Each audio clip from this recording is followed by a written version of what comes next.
Hoş geldiniz Eda Hanım. Hoş bulduk. Mikrofon mu?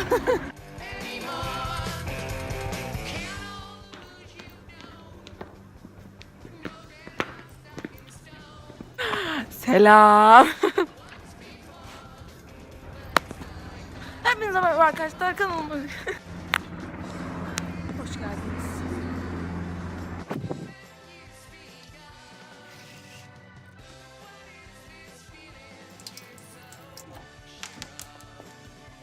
sabahın bilmem kaçı ve biz şu an sınavdan çıktık. Eda yanıma gel. Dediği öğlen arkadaşlar. Ya 12 olabilir ama gözlerime bakar mısınız, uykuluyum.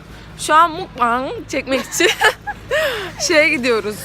Noodle Evet. Noodle lokantasına gidiyoruz. Görüşürüz. Dış.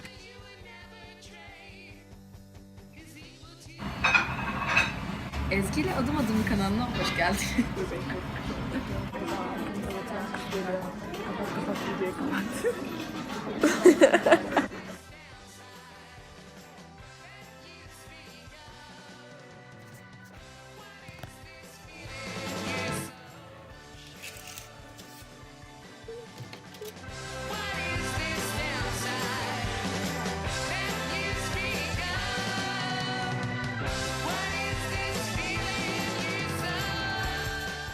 Gideceğimiz yer tam olarak burası. Hedef göründü. Yaşasın.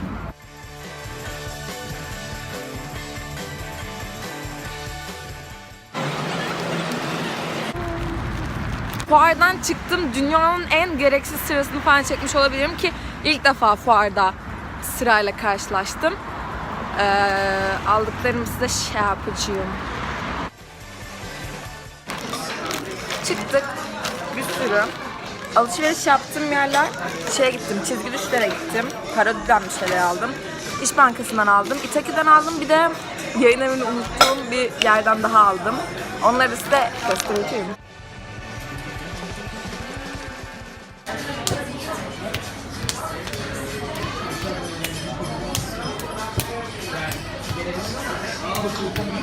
Geldim. Taki taki, taki taki rumba.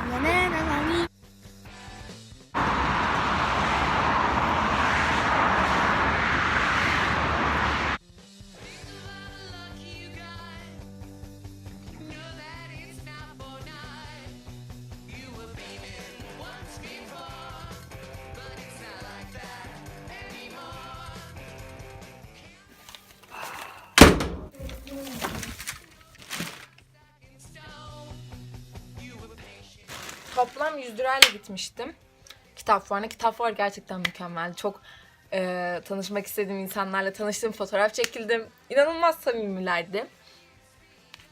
Bahsettiğim kişi Nihan abla. Belki biliyorsunuzdur. Şimdi ben 100 lirayla gitmiştim oraya ve zaten şeydi, kitap fuarında çok mükemmel indirimler beklemeyin. Hiçbir zaman için öyle inanılmaz indirimler olmuyor. 10 liralık, işte 15-20 liralık bayağı düşmüş kitapları alayım, toplayayım dedim. Yoksa internette kesinlikle daha ucuzdu. Bir tane listeci yapmıştım. O listeyi bulursam liste yapmıştım. Bu listeye kesinlikle uymadım ama bazı kitapları aldım. Mesela bundan 2 kitabı almışım. Bravo.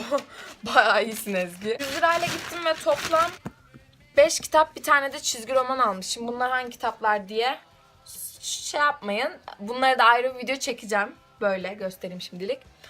O şekilde videonun burada sonuna falan geliyoruz. Başıma şöyle bir şey geldi. Fuarda geziniyordum ve beni izleyen birisiyle karşıladım. Çok mutlu oldum. O kadar mutlu oldum ki ama aşırı derecede utandım. Şu anda da çok utanıyorum. Neyse videoyu kapatalım şimdilik. Ay.